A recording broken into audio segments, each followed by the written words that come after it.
안녕하세요. 오늘도 사연살롱을 찾아주셔서 감사합니다. 저는 50대 중반의 여성이에요. 저희 집은 중학교 때 아빠가 교통사고를 당하면서 형편이 어려워졌어요. 뺑소니 사고를 당하신 아빠는 다리를 못 쓰게 되면서 한동안 집에만 계셨어요. 엄마는 무슨 일이든 닥치는 대로 하시다가 청소업체에 나가게 되면서부터는 대형 빌딩 청소를 하게 되셨어요. 저와 언니는 사춘기 때 어려움을 겪으면서 성격이 좀 어두워졌죠. 언니는 그래도 활발한 편이었지만 저는 원래 말수도 없고 내향적이어서 괜히 주눅이 들고 반 아이들하고도 멀어졌어요. 혹시라도 우리 집이 어려워진 걸 알고 저를 무시하거나 동정할 것 같아서 싫었거든요. 대신 공부는 더 열심히 했어요. 성적이 떨어지면 집에서도 걱정할 테고 학교에서도 선생님이나 애들이 집안에 무슨 일이 있나 의심이라도 할까봐 그랬죠. 그 덕에 저는 좋은 성적으로 고등학교에 갔어요. 언니도 명문대에 합격해서 엄마 아빠가 엄청 좋아하셨어요. 그래도 니들이 우리 살맛나게 해주는구나. 우리 딸들이 최고다. 그동안 고생한 게 싹 없어지는 것 같아. 라며 엄마는 우리를 부둥켜 안고 눈물을 흘리셨어요.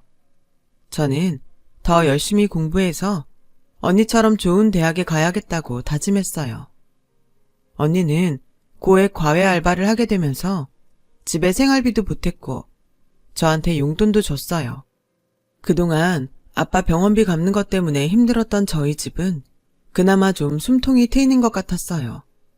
그렇게 조금씩 나아져갈 무렵 아빠는 교통사고 후유증이 악화돼서 돌아가셨어요. 조금씩 밝아지던 저는 또다시 말수가 줄어들게 됐죠. 아빠가 돌아가신 것도 너무 슬펐고 아무것도 하고 싶지 않았습니다. 일주일 넘게 학교에도 가지 않았어요. 하지만 큰일 치르시고 며칠 만에 다시 일을 나가시는 엄마를 보고 정신을 차렸죠. 저보다 훨씬 더 힘들고 슬플 텐데도 저희를 위해서 일을 하시는 엄마를 보니 저도 계속 울고만 있을 수는 없었어요.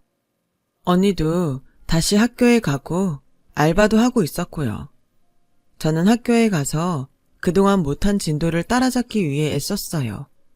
언니는 바쁜 와중에도 제 공부가 뒤처졌을까봐 시간을 내서 저를 가르쳤어요. 그러고 보면 언니는 저처럼 나이 많은 형제도 없고 학원도 제대로 다니지 못했는데도 혼자 힘으로 다 했더라고요. 그거에 비하면 저는 복이 많다고 생각하고 열심히 배웠어요. 국영수는 한 번 진도를 놓치니까 잘하기가 쉽지 않았어요. 그 바람에 시험을 2번 정도 망쳤던 것 같아요. 하지만 기말고사부터는 다시 제 성적을 찾았고 공부도 혼자 할 수 있을 만큼 따라갈 수 있었어요. 저는 그때부터 성적이 떨어지지 않게 노력했고 2학년 때는 이과를 택했어요. 국어나 영어를 외우는 것보다는 문제를 푸는 게 더 쉬웠거든요. 남은 2년 동안 다시는 성적이 떨어지지 않도록 관리를 잘 했어요.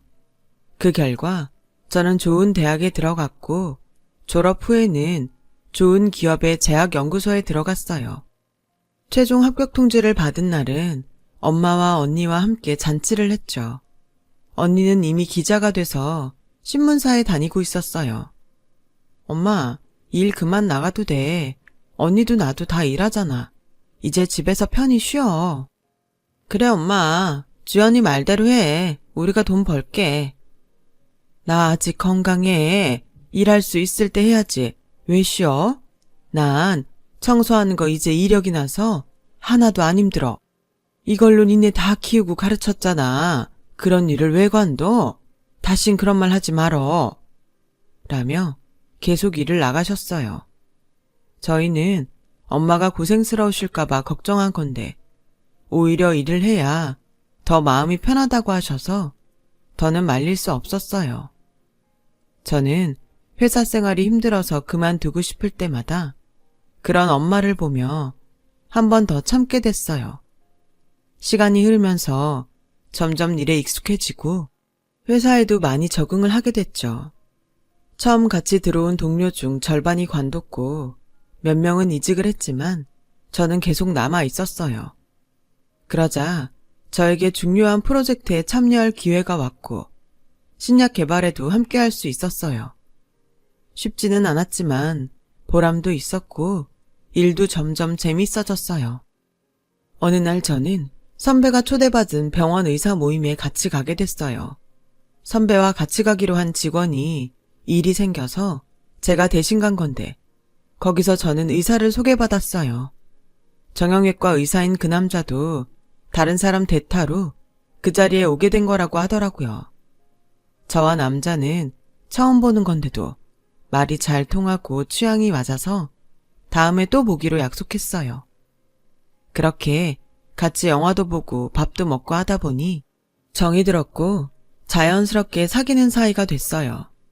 1년 가까이 만나던 어느 날 남자가 먼저 결혼 얘기를 꺼냈어요.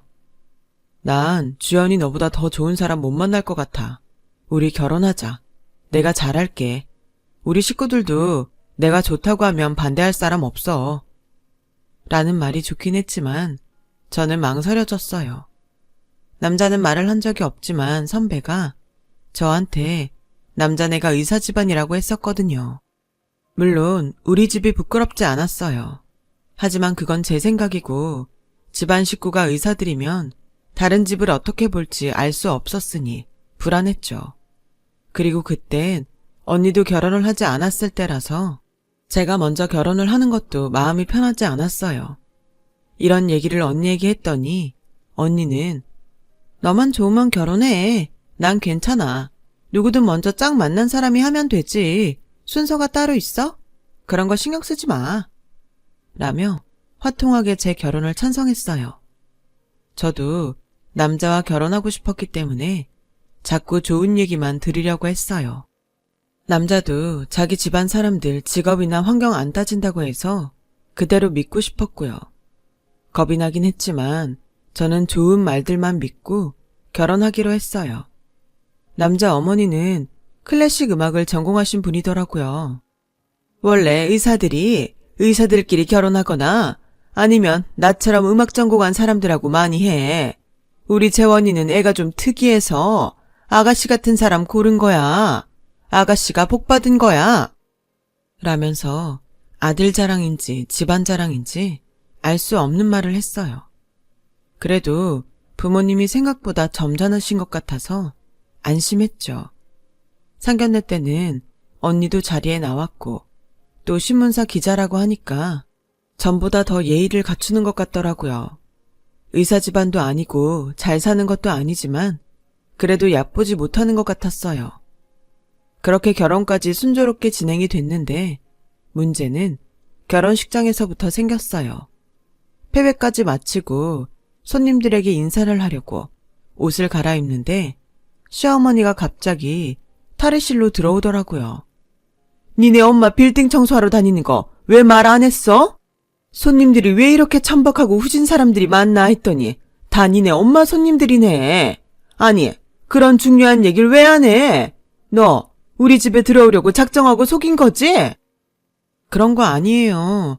엄마가 하시는 일이 저희 결혼에 문제가 될 거라는 생각은 해본 적이 없어서 말씀 안 드린 거예요.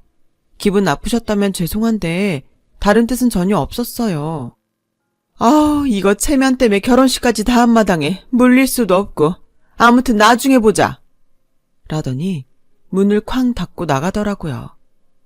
너무 불쾌했지만 꾹 참고 손님들한테 웃으며 인사를 했죠. 결혼식이 다 끝나고 그 일을 남편한테 얘기했어요. 남편은 자기 엄마가 저한테 그런 무례한 일을 했는데도 너무 당연하게 생각하더라고요. 엄마 입장에서는 황당할 수 있지. 엄마 친구가 당신 엄마랑 친구분 알아보셨대. 엄마 친구 빌딩에 일주일에 2번 청소하러 온다고 했더니 엄마는 얼마나 창피했겠어. 자기 사돈이 친구네 빌딩에 청소하러 다닌다는데 얼굴이 다 화끈거렸다고 하시더라고. 빌딩 청소하는 게 뭐 어때서 그래. 나 엄마가 빌딩 청소해서 키웠어. 그래서 학교도 다니고 회사도 들어갔는데 뭐가 창피해? 당신 아버지가 의사로 돈 벌어서 당신 학비된 거랑 우리 엄마가 돈 벌어서 내 학비된 거랑 뭐가 달라? 그럼 그 돈으로 학교 다닌 나도 부끄럽다는 거야? 아무리 시대가 변해서 직업에 귀천이 없다고 말로는 그러지만 솔직히 그건 아니잖아. 인정할 건 인정해야지. 그런 식으로 우기면 당신이 열등감 때문에 그러는 걸로 보여. 라며 결혼 첫날부터 싸움만 했어요. 사귈 때는 거의 싸운 적이 없었기 때문에 너무 속상하기도 했고, 이렇게 우리 엄마를 무시하는 말을 들으니 결혼한 걸 후회도 했죠. 그래서 저는 이왕의 한 결혼이니 잘 살아봐야겠다고 다짐했지만 저 일은 시작에 불과했어요. 시어머니는 신혼여행에서 돌아온 다음 날부터 저한테 회사를 관두라고 대놓고 압박했어요. 난 니네 엄마가 빌딩 청소하는 것도 짜증나 죽겠는데? 너 계속 회사 나가면 없이 살아서 돈 버느라 아등바등한다고 다들 손가락질할 거 아니야. 그 생각하면 잠도 안 와. 그러니까 얼른 회사 그만두고 집에서 재원이 내조나 잘해. 그깟 대단하지도 않은 회사 다녀서 뭐하니? 돈은 네 남편이 벌어다 주잖아. 어머니, 저희 회사 땡땡기업 연구소예요. 이름만 들으면 다 아는데 저는 돈이 아니어도 제 일을 하고 싶어요. 우리 집안에 들어온 이상 그런 거 다 필요 없다. 우리 재원이랑 계속 살고 싶으면 빨리 그만둬. 라며 저를 계속 쪼아댔어요. 그리고 엄마가 청소일을 하신다는 걸 안 다음부터는 한 번도 사돈이라고 부른 적이 없었어요. 항상 니네 엄마라며 무시하는 말투로 깎아내렸죠. 하지만 아무리 시어머니가 그렇게 말을 해도 저는 회사를 관두고 싶지 않았어요. 제가 꿋꿋하게 계속 회사를 다니자 시어머니가 남편한테도 뭐라고 했다고 하더라고요. 그 회사 꼭 다녀야 돼? 엄마가 저렇게까지 말씀하시는데 어른 얘기 한 번쯤은 들어줄 수도 있잖아. 진짜 뭐 그렇게 대단한 데라고 고집을 피우는 거야. 얘기를 들어줄 수 있는 게 따로 있지. 당신 보고 병원 그만두라고 하면 좋겠어? 나한테는 그런 거야. 남의 일을 대단하네 어쩌네 그런 식으로 말하지 마. 당신 보고 그렇게 말하면 기분 좋겠어? 나랑은 경우가 다르지. 난 의사잖아. 어떻게 일반 회사원이 의사하고 똑같은 대우를 받으려고 해? 저는 그제야 이 집안이 얼마나 우월의식을 갖고 있는지 알았어요. 사실 연애할 때도 남편은 그런 모습을 보일 때가 있었어요. 하지만 저는 의사니까 자기한테 자부심이 있을 수도 있다고만 생각했죠. 그런데 이제 보니 집안 전체가 의사 아니면 다른 일은 다 하찮다고 생각하는 것 같았어요. 결혼 전에 걱정했던 일이 그대로 현실이 됐던 거예요. 그렇게 스트레스를 받으며 회사에 다니던 저는 임신 3개월에 아이를 유산하고 말았어요. 그러자 시어머니는 저를 더 닥달했어요. 거 봐라. 그렇게 회사 그만두라고 했는데도 기어이 다니더니 이게 뭐냐? 이제라도 관둬. 안 그러면 나도 가만 안 있어. 니네 엄마 찾아가서 딸 잘못 키웠다고 한 소리 할까? 그런 일 일어나는 거 싫으면 네가 알아서 관둬. 저는 정말 너무 속상하고 억울했지만 누구한테도 털어놓을 수 없었어요. 당시 언니는 제가 결혼하고 얼마 안 돼서 해외 특파원으로 나갔기 때문에 연락이 어려웠어요. 시차가 맞지 않아서 전화하기도 힘들었고요. 엄마가 아시면 속상할까봐 얘기할 수도 없었죠. 저는 시어머니와 남편의 잔소리에 시달리다가 결국 회사를 그만뒀어요.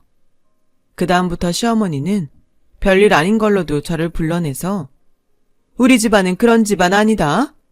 소리를 입에 달고 사며 잔소리를 해댔어요.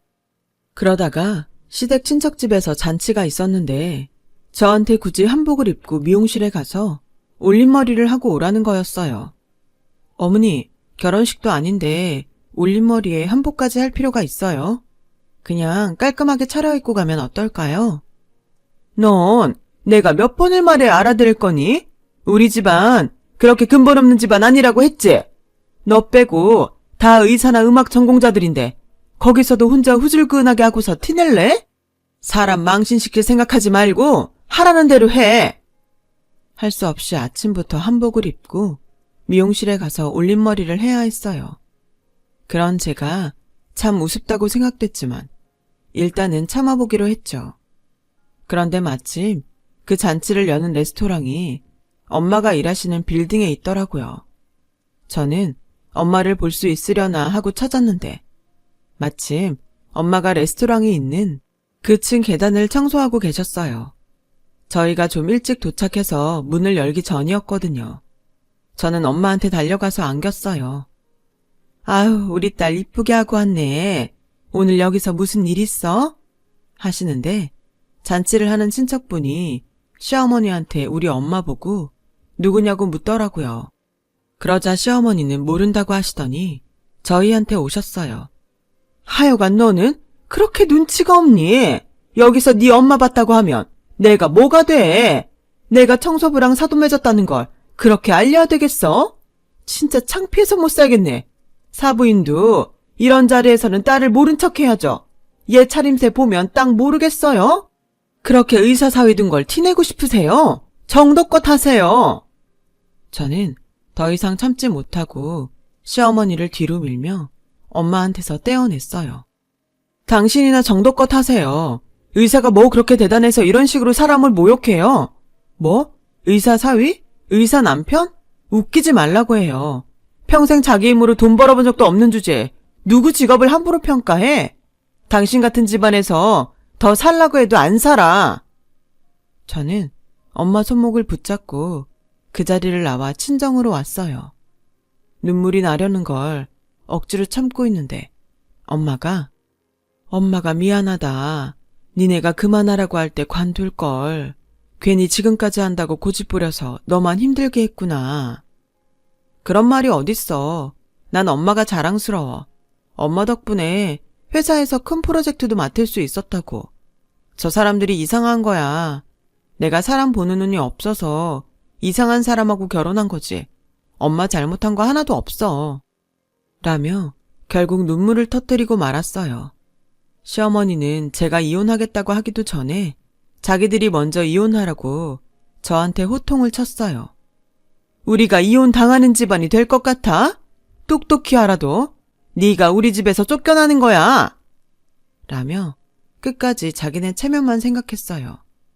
이혼 후 저는 이전 회사 동료가 세운 벤처기업에 가서 그 친구와 함께 약을 개발하는 일을 하게 됐어요.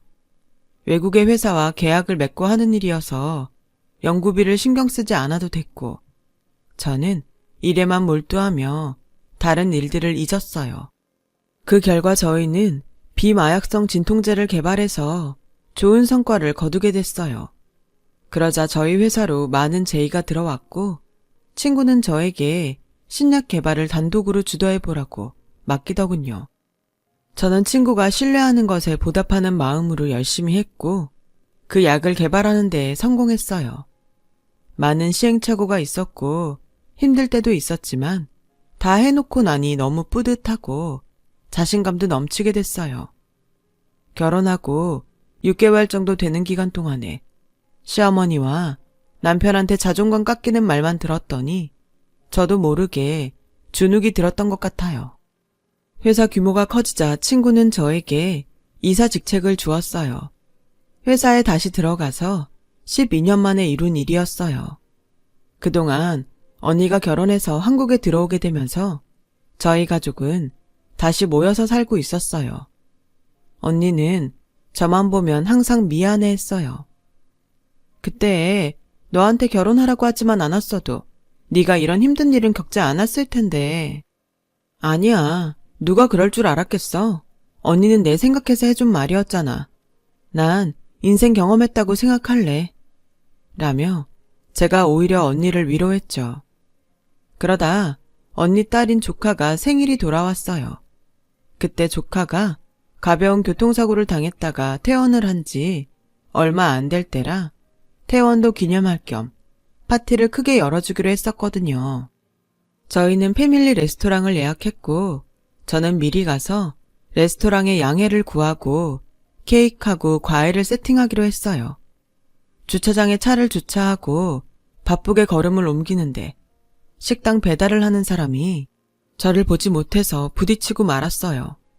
그 사람이 들고 있던 쟁반에서 그릇이며 음식이 쏟아졌고 제 옷에도 국물이 튀었어요. 저는 놀라서 옆으로 비켰는데 오히려 그 사람은 인상을 쓰더라고요.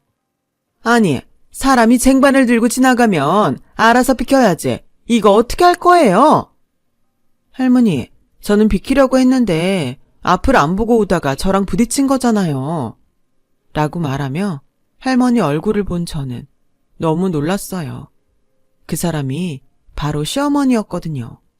시어머니도 저를 보고 놀라서 입을 다물지 못했어요. 옷 세탁값은 됐으니까 앞으로 조심하세요. 라며 쌀쌀맞게 돌아서서 예약한 패밀리 레스토랑으로 들어갔어요. 저는 시어머니 본 걸 잊으려고 애썼지만 조카 생일 파티를 하는 내내 자꾸 생각나는 건 어쩔 수 없더라고요. 그런데 저희 가족이 돌아가는데 뒤에서 시어머니가 제 옷을 잡아당기더라고요. 얘, 너 만나서 너무 다행이다. 네가 우리 재원이 좀 도와주면 안 되겠니? 다짜고짜 그게 무슨 말씀이세요? 제가 그 사람을 왜 도와요? 그게 병원에서 제약회사 리베이트를 받았다고 누명을 써서 아무 일도 못한 지 꽤 돼. 너 그쪽에 아는 사람들 좀 있을 거 아니야. 좀 알아봐주면 좋겠다. 그건 제 일하고 상관없는 건데요. 저는 약을 개발하는 일을 하지 돈으로 거래하는 일은 몰라요. 이거 놓고 비키세요.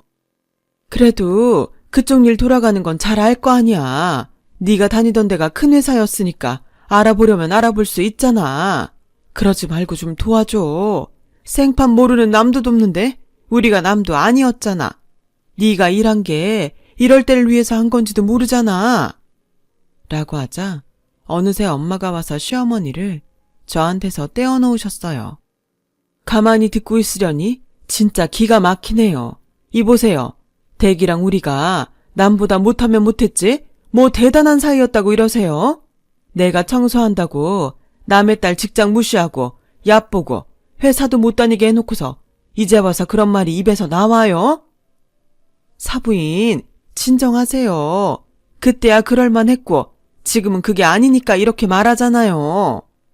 라는데 저는 너무 화가 나서 이봐요 할머니, 누가 댁 사부인인데 우리 엄마가 진짜 사돈일 때는 호칭도 제대로 부른 적 없으면서 이혼한 지가 언젠데 사부인을 들먹거려. 그때는 그럴만 했다고? 이런 상황에서도 그런 말이 나와요? 라고 소리를 지르자 언니도 궁금해서 저희한테 왔어요. 시간이 지나도 저랑 엄마가 오지를 않아서 기다리다가 제가 화내는 소리를 들었던 거예요. 시어머니는 기자였던 언니가 오자 갑자기 더 자세를 낮추고 어쩔 줄 몰라 했어요. 왜요? 언니가 기자라서 무슨 안 좋은 기사라도 나갈까봐 겁이 나요? 그건 겁나고 우리 엄마 말은 우스워요. 당장 사과해요. 미안해요 사부인, 아니 주연어머님. 제가 큰 실례를 했습니다. 라며 미안하다고 몇 번이고 말하더군요. 알고 보니 시아버지는 몇 년 전에 병으로 돌아가셨고 전 남편은 병원에서 계약한 제약회사 약을 쓰지 않고 뒷돈을 받고 거래한 곳에 약을 마음대로 처방하다가 걸려서 병원에서 나갔다고 해요. 시댁 친척들은 전 남편 일로 자기들이 피해를 볼까봐 다들 모른 척 한다더라고요. 결국 전 남편은 아무 데서도 일을 못하고 재혼한 아내가 이혼 소송을 해서 위자료로 남았던 돈도 거의 내주고 빈털터리가 됐다고 해요. 그리고는 어디 지방 모르는 곳에 가서 남들 모르게 병원 일을 한다고 들었어요. 시어머니는 그곳까지 가서 못 산다며 혼자 남았지만 친척들도 다 외면해서 결국 일을 하러 나온 거라더군요. 시어머니는 그 후에도 저한테 몇 번 연락을 했지만 저는 전화도 받지 않고 만나주지도 않았어요. 그리고 지금은 어떻게 살고 있는지 들리는 얘기가 없네요. 세상 일이 다 남한테 한 대로 자기한테 돌아오는 것 같아요. 그렇게 의사 집안이라고 뻐기면서 우리 엄마를 무시하고 얕보던 거 돌려받았다고 생각해요. 저는 한동안 결혼할 마음이 없어서 혼자 지내다가 얼마 전 재혼을 했어요. 서로 인생의 좋은 친구를 생각하며 지내기로 하고 같이 살게 됐답니다. 제 이야기 들어주신 분들 모두 감사드려요. 다들 좋은 일만 있었으면 좋겠어요. 건강하시고 행복하세요. 여러분, 사연 댓글에 응원과 현명한 조언 부탁드려요. 좋아요와 구독은 저에게 큰 힘이 됩니다. 오늘도 좋은 일 가득하세요.